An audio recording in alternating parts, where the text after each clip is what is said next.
This is Selling Susquehanna with Lisa Barrick, your guide to the heart of Pennsylvania real estate. Welcome back to another episode of Selling Susquehanna. I'm Chad Evans inside the Stone State studio with my very dear friend Lisa Barrick. Hello. Back at it again. Yep. The pro. Here I am. The pro of the pro. I keep turning up. You're ready to go. You're busy. Here we are. I am. It's like all spring. of a sudden, bam. Spring Let's has go. sprung. Yes. Right? Yes. Why are you so busy? Tell me a little All bit at about the it. same time. Really? I don't know, because the temperature went above 10 degrees. No, I don't know. I know, right? I don't know. It's just, 'tis the season, this time of year. It's not out of the ordinary for this time of- Nope. To be Normal. busy. Normal. Yeah. So, is it it'll more? get- Is yep. it more buying or more selling? Yeah, I know you said both, but Both. really, Both. This is a time of year that, sellers start thinking about putting their houses on the market. It honestly, a lot of it is the weather, right? which seems, crazy.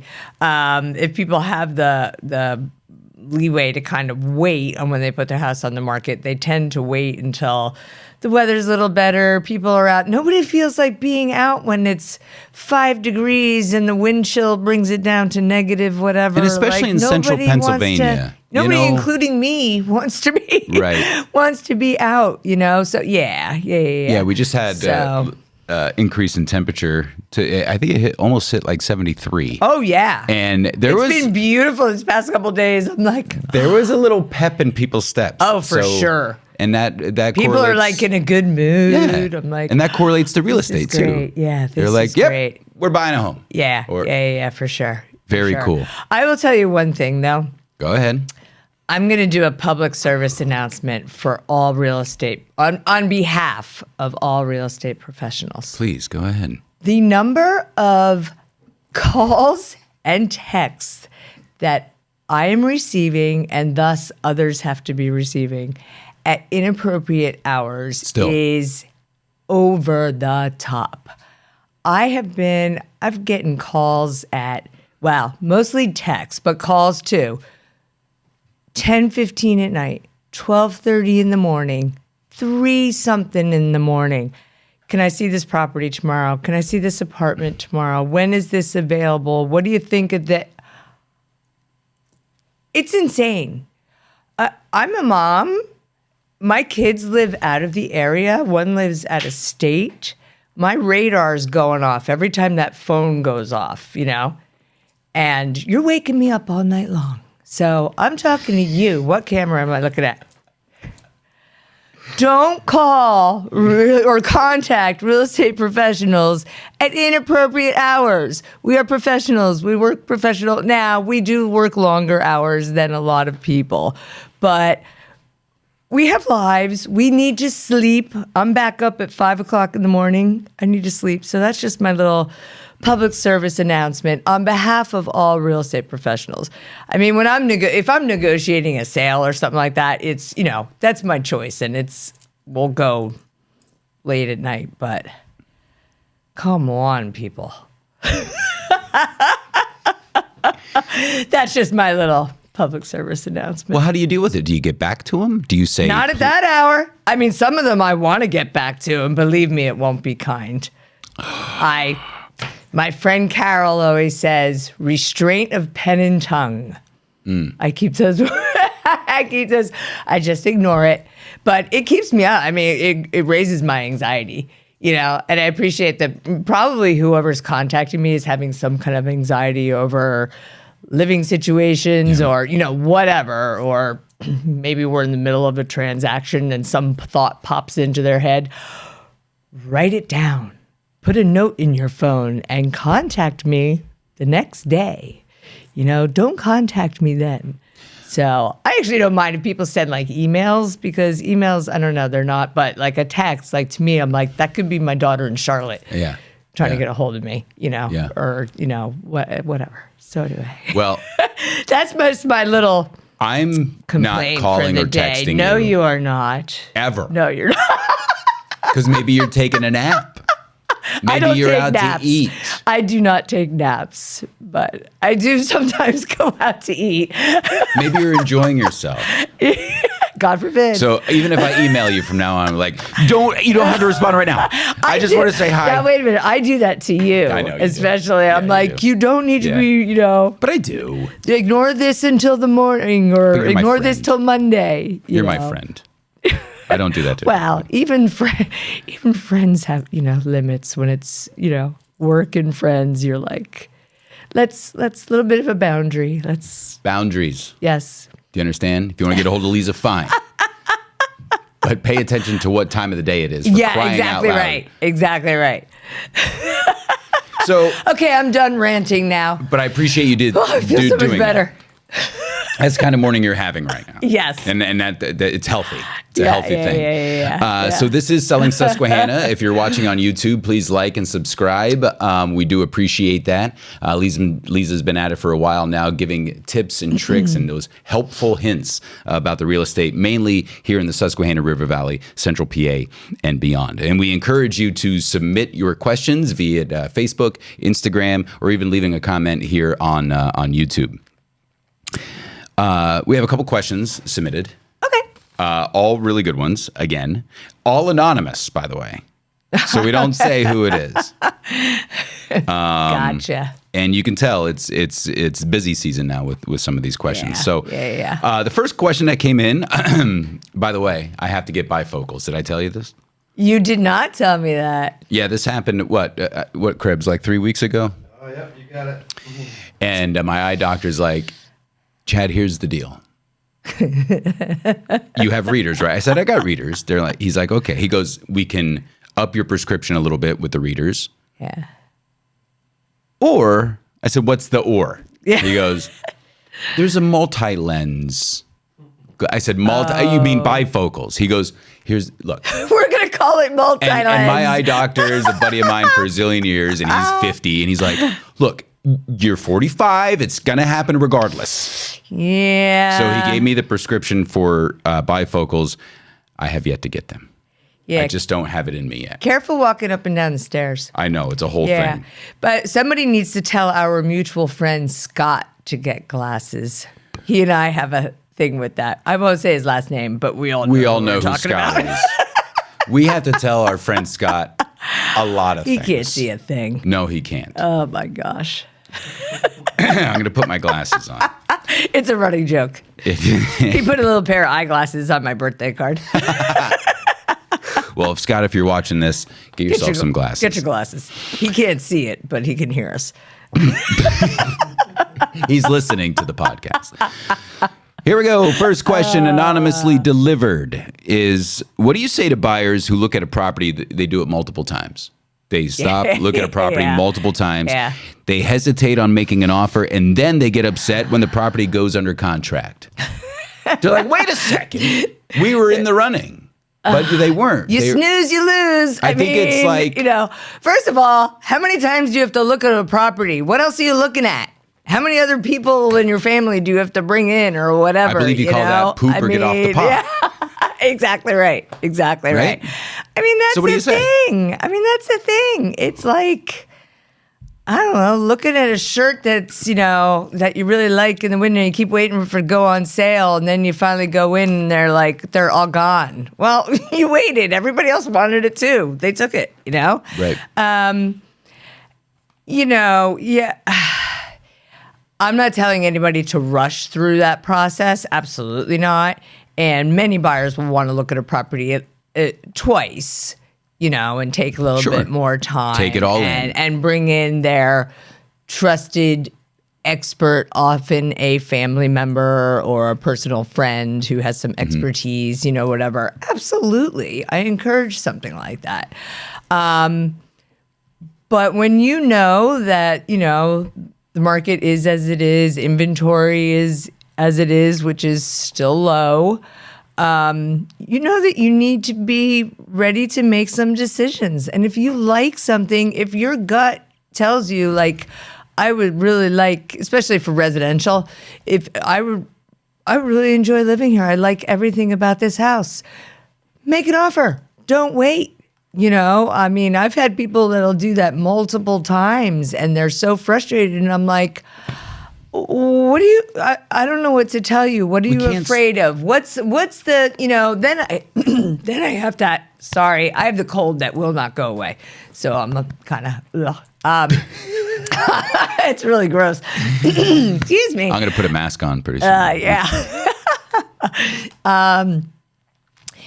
Then I start feeling like I've got to ask some deeper questions. Okay, what is holding you back? What's the issue here? What are you having anxiety about? Are you having anxiety about buying to begin with? Yeah. That is absolutely normal. You and the rest of the world, particularly if it's the first time you're buying. Break it down. We can break down the numbers. We can break it down in all kinds of different ways. Sometimes it's simply that they need to, is it worth this frustration over and over again? Right. So is it more so that they're just not sure, or they don't want to spend the money, or they're just like hesitant about making a decision just in general? I mean, there are some people who are just incapable of making a decision on their own. There's just some personalities that are like that, and there's only so much I can do to counsel somebody like that. There's other people that sometimes I think people are so anxious to buy, like they're finally pre-approved and they're finally ready and they're so anxious to buy, that, I don't know, suddenly they get to like almost the finish line, and then suddenly they're like, okay, oh wait, maybe I'm rushing, or maybe I'm, whatever, maybe I need to like dial this back. Okay, well, that's fine. So how are you feeling about your goals right now? How are you feeling in the living situation that you're in right now? How are you feeling about the financial aspect of that? If this is your first time buying, you're renting, I assume, or you're living with family members or whatever. How are you feeling about that? How are you feeling about your tax situation and maybe needing some, what am I looking for? Deductions. Deductions, Good yeah, Lord. sure. So, it's really like you have to figure out the questions for that particular to that person. Like what is keeping them from doing it? I think it's fear. I mean, at the basis of everything, if you can't make a decision about something, it's based in fear is what I think. Sure. So let's talk about those fears. But you're not the one that's going to force them. You're not babysitting I'm them. not forcing anybody. You're not like, you got to buy, better buy, better buy, better buy, better buy. I'm not forcing anybody to do a thing. I'm not powerful enough to force anybody to do anything beyond their will, and I'm not even going to try. I have no desire to do something like that because, it's just not in me to do that. I mean, and I'm not even going to force somebody to make good decisions for themselves. They've got to come to that on their own. We all do. But when they're comfortable, they just have to get over that leap. And it's one of those things, kid that's terrified to jump in the pool. They finally jump in the pool and realize that they can, in fact, get themselves up and float and sustain and doggy paddle and do whatever. And they're like, oh my gosh, that wasn't so bad. Yeah. Yeah, I think it's like 85% of people, maybe even higher now, just buy on emotion.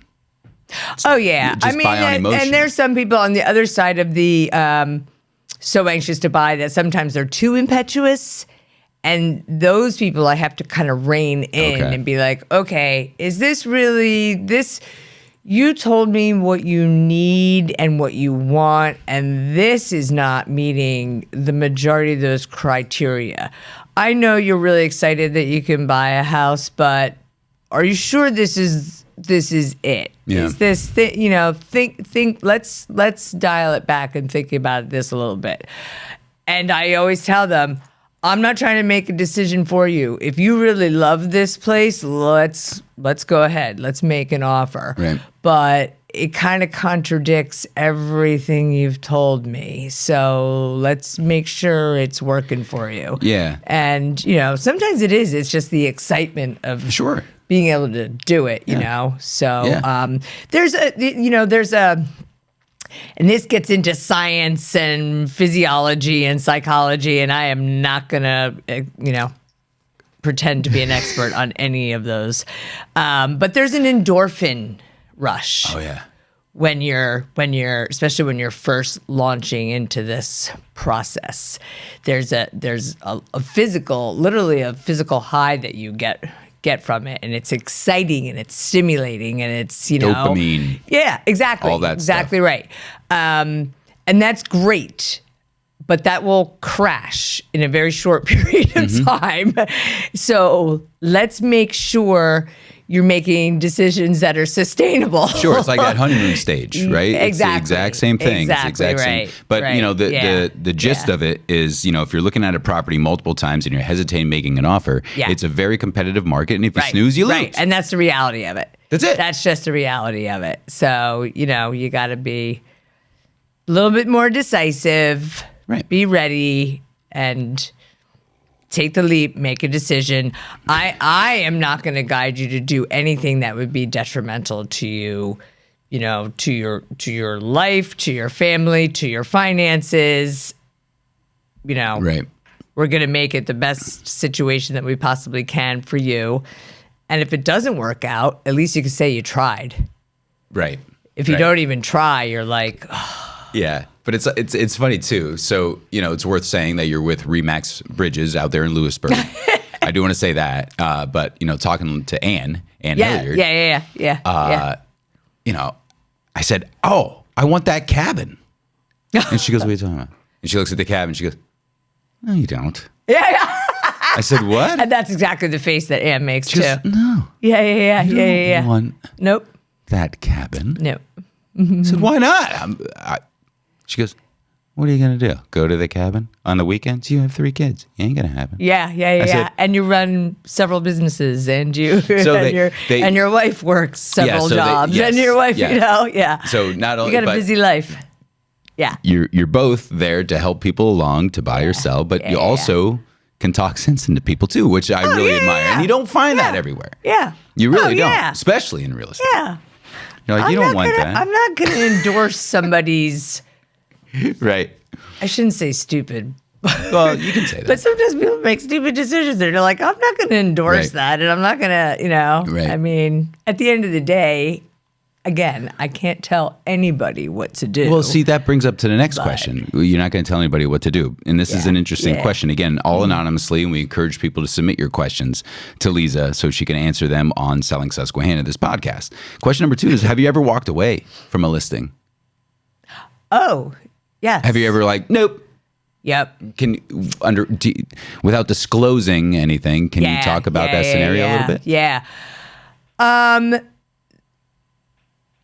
Most of the time, if it happens, and it hasn't happened often, but there has been situations. Most of the time, it's just if somebody, it's pricing. If they're so wildly unrealistic about the pricing And they on won't back down. their home, their commercial property, or investment property, land, whatever it is, if you give me an impossible task and expect me to work miracles, I am many things. A miracle worker is not one of them and never will be. So if you give me an impossible task and then, quite frankly, expect me to spend my marketing dollars trying to market it and my time and my resources and everything else, no. And sometimes, I have little percentages where if somebody's like, well, can we just try this number? And it's not totally out of the realm. And there is all right. But I say to people, okay, but if in 2 weeks we're not getting activity, we're revisiting this. And I really don't want to list this with, the intent of making a bunch of price reductions. Because some sellers will say, well, we could always just reduce the price. Okay, you know how that looks? You know how that looks every time you're reducing the price? It doesn't look good. And Desperation. then people are paying attention. Buyers are paying attention, even people who are not in the market. They're paying attention because everybody likes to watch real estate. Yeah.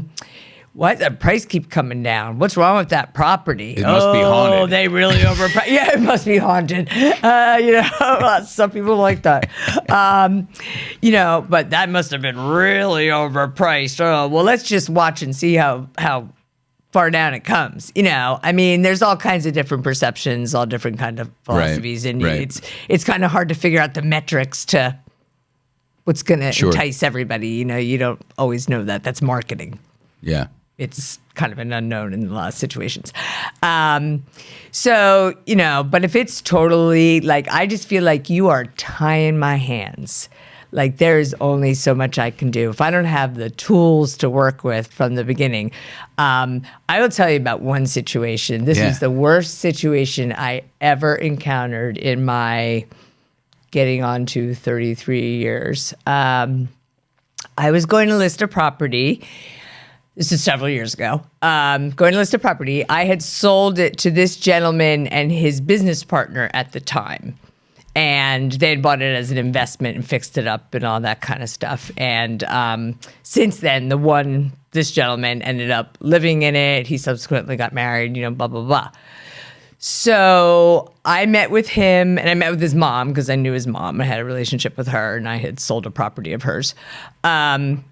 And we did all the things, got, the measurements all done, got photos done, decided on pricing, all the things. And then I went back and met with them again, and his wife was going to be there. And I'd never met her before. They lived kind of in two different areas, so I'd never met her before.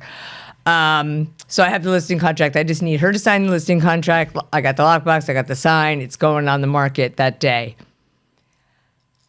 She comes in. I'm like, hi, I'm, introducing myself. She didn't even want to shake my hand. She was very rude. Out of the gate, she starts grilling me. About what? What is your marketing going to be? And I said, oh, well, I have it right here. I'll go over my marketing plan. And she starts firing. She says, I don't want that. I don't want that. This you're going to run by me before you ever run it. This, I want approval on every piece. I want approval on every ad. I want to see all the write-ups. P.S. She was not, she wasn't working in Manhattan, in the advertising district, whatever. This is locally. Yeah. I said, wait a minute. And I said, I have to run every one of my ads by you. Yes, I'm approving all ads and you'll rewrite them until I like them. It was insane. And I want to know everybody that you're showing this property to, and I want details on them. And I was like, whoa. Yeah. And it just went on from there. And she had a raised voice the entire time. She was just, she's going, and she's looking at me saying, and you will. P.S. This woman, I could have been her mother. And you will. I was like, okay. I took a little bit of it. The husband just kind of stood there. That surprises me. Yeah, the husband kind of stood there. I kept looking at him because my relationship really was with him. Yeah. As a business. Yeah, sure. And he was fine. Yeah. But he wouldn't say a word. And I was like, why is he not even piping up? I finally was like, I could feel my blood boiling. This woman's not going to tell me. She was not, she did not have any experience in any of this, I slowly started packing up my stuff, get my file together. I start packing everything up, putting it together. I start putting stuff in my briefcase, grab the lockbox off that. And she's like, what are you doing? I said, I'm leaving. And she said, what do you mean you're leaving? I said, I'm not gonna working work. like this. I don't do this. And I looked at the husband and I said, I'm really sorry, but I won't work this way. I'm a professional and I need a level of respect, in that relationship. So I'm out of here. And I drove away. And I went back to my office and I remember I was just like, what just happened?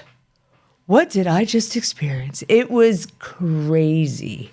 It was crazy. I could feel my anxiety coming up just thinking about it, And I've lived in Pennsylvania for a long time, but I am a Jersey girl. Let me tell you, I was this close to my Jersey coming out, and I was like, I need to take myself out of here because this will not be good. So, yeah, that was the worst situation I'd ever experienced. I just couldn't believe it. And that wasn't all that long ago, just a couple of years ago, you said. It was, I'm going to say it was like 5 years ago, something not that long ago. Something like that, More recently enough that I was old. No, it was, I just couldn't believe it. I was blown away. I got back to my office and I was telling other people, I'm like, you just won't even believe what I just experienced. Oh my God, it was unreal.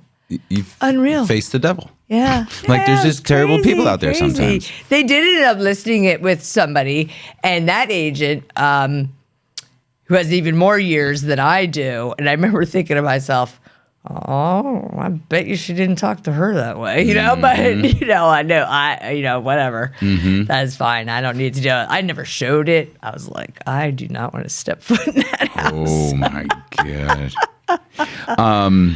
Well, thanks for sharing that story. Yeah, I know. I made that longer than necessary. No, but it's a good story. That's how all my stories go. And I think in any industry, you deal. I mean, it's a people business. Yeah. Oh, yeah. Oh, I know. It is a crazy world out there. Not everybody's nice. Speaking of people, focusing on something that's not a person, it's a robot.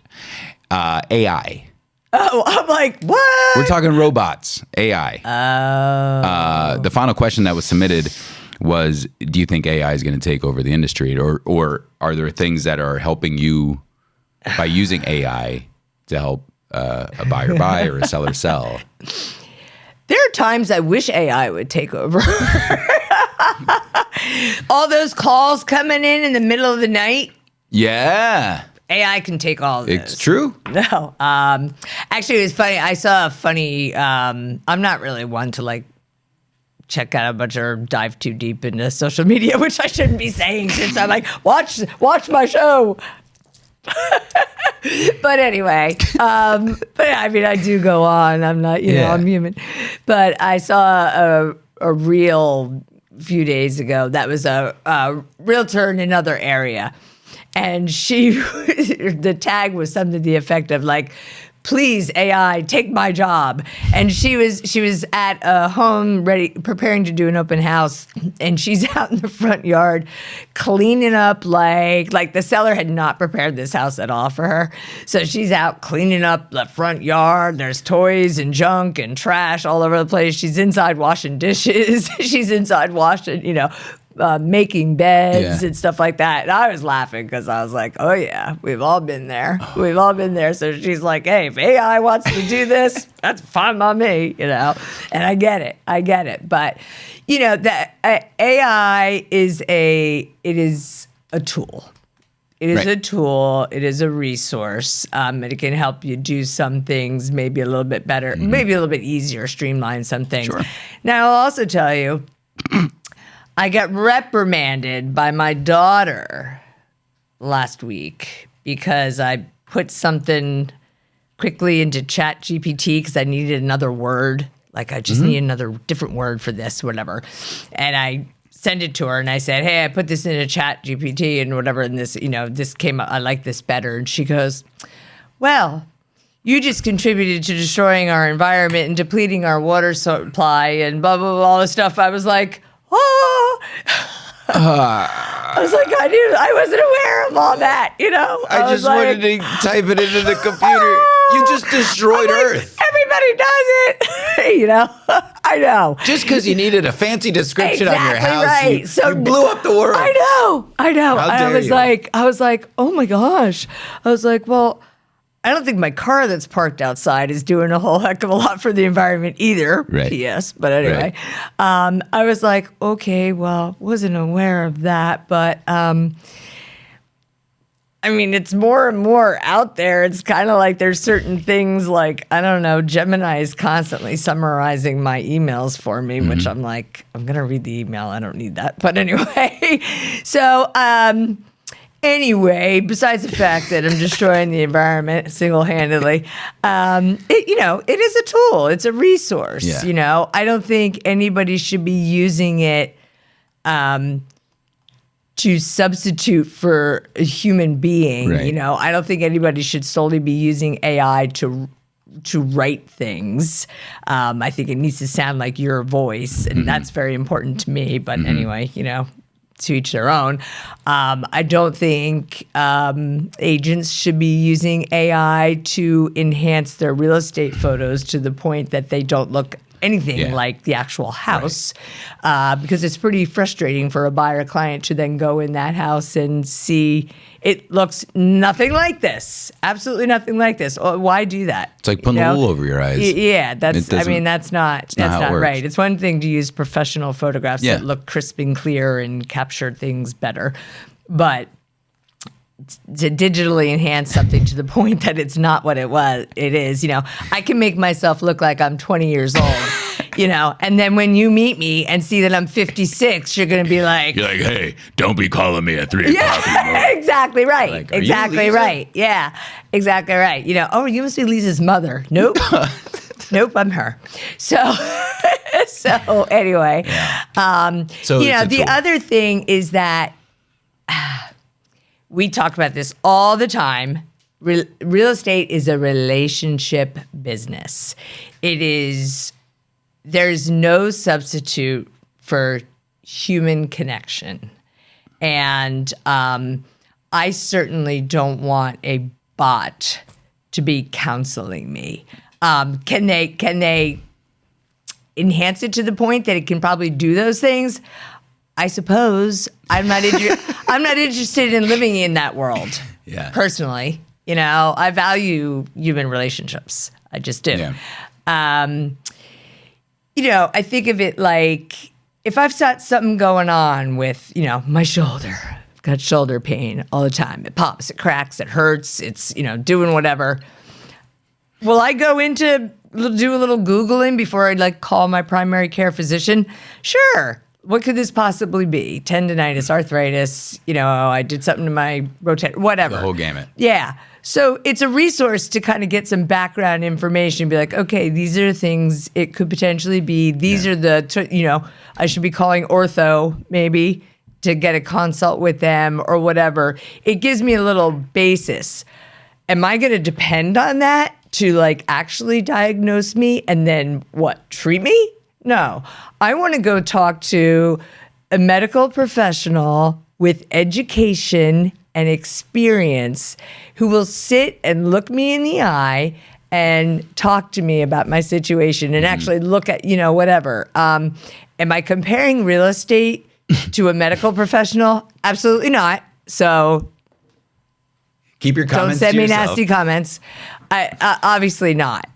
But still, there are industries that depend upon For sure. human interaction. I mean, if I learned one thing through the pandemic lockdown is that people were still buying properties and they were still listing properties. It all had to be done remotely. You know, sellers had to send me pictures of their houses, oy vey, and those were quality, and, you know, measurements and information, and buyers had to do it all virtually. Nobody liked it, least of all me, Right. you know. So it taught me that people want to like physically be able to go in Yes. and, you know, touch something and see Yeah. something, and they want a human being to be with them, to accompany them so that they can ask questions as they're going Absolutely. through. Or seller wants your advice on what they should be Right. doing to enhance their property for marketability. You're not gonna necessarily, you want somebody's opinion. I think that will continue for a while. I mean, so people will say, some people will say, oh, AI is going to be replacing your industry altogether someday. There's not going to be no need for you. Well, then a lot of other things are going to change in this world. And I hope I am gone. And those people aren't in the industry. They don't understand. Please let me be gone from this earth gone by then. I mean, I don't want to live in that world. No, does that, Yeah, it's absolutely pretty not. crazy to think about. Yeah. If you have any questions to ask Lisa, do it 9 to 5. We're close thereof. It could be a little later than that, but be careful. Yeah. Be careful. My voicemail says 9 to 6 and 9 to weekends 6. by appointment. Submit your questions to Lisa through Facebook, Instagram, or even on YouTube. And make sure you like and subscribe with Selling Susquehanna. Lisa, thanks for joining us today. Well, thank with you all for of letting your knowledge. me rant and babble. It was a good one today, for sure. Enjoy your spring season. Enjoy the hustle and the bustle, my friend. Yeah. Thanks for tuning in. My name is Chad. This is the Stone State Studio, and we'll see you next time, friends.